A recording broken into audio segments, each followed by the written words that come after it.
Well, for more on the dangers of AI, let's bring in CEO of RightLife Media and Republican strategist Luke Ball. Luke, according to a new report, ChatGPT, similar artificial intelligence, it's all expected to replace 5 million jobs. Now, of course, when it was coal miners, Joe Biden said, well, you can learn to code. Well, now can coders learn to coal mine? Well, I think some of the problems you just listed there are going from people saying before that technology is great when it works to AI is productive until it is completely destructive.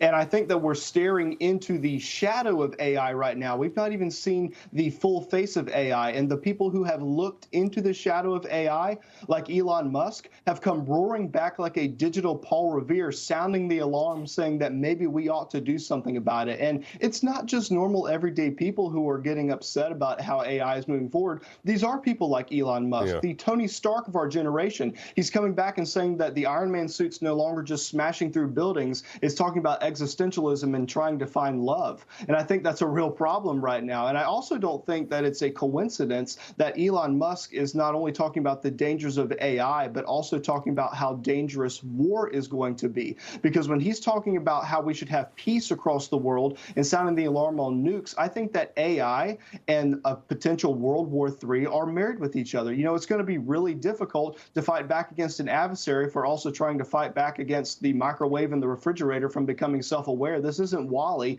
This is Frankenstein, and it could have real world-life implications. Yeah, no, that is actually true. And Elon Musk actually said the other day, he was like, look, AI is dangerous because if they see humanity as a bump in the road, as an obstacle to achieving whatever sentient it becomes, to whatever its end goal actually becomes in its AI universe, it'll just steamroll mankind. It's not a personal thing about mankind.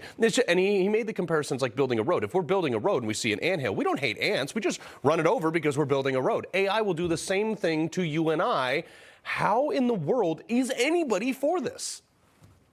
Well, like I said before, it's productive until it becomes destructive. And so people are enjoying the aspects of it right now, but it could potentially become the trans fat of the tech world. We know that it's bad, but we're just enjoying it right now. And so we don't really want to think about the consequences later on. When in reality, as you were just pointing out, it could have detrimental impacts to humanity. So while it's got very useful tools right now, like photo generators, and it's the ability to write an essay and probably getting better GPA scores than most students across America, it's going to be able to turn on the people that it's using or that are using it to be useful right now. And that's a very scary implication. I mean, further down the road, we could have those humongous detrimental impacts of trying to destroy humanity. But just think of things like these short-term political ramifications. Right now, you could generate an AI photograph, but in 5 years, you're going to be able to generate something that people aren't going to be able to tell is not real. And then in addition to that, they're going to be creating videos that people aren't going to be able to tell are real. They could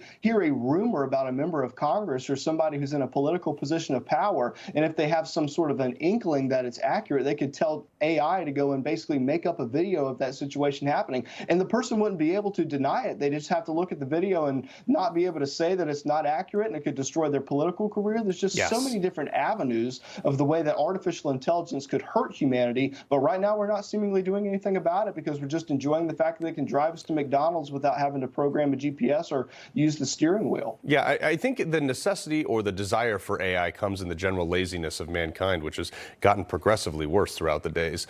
But this deepfake thing I think that's what it's called, the deepfake, where they superimpose. I mean, they've already done that. They did like the Tom Cruise one. They did a number of actors where they endorsed messages and then they came out and they said, "I'm not real."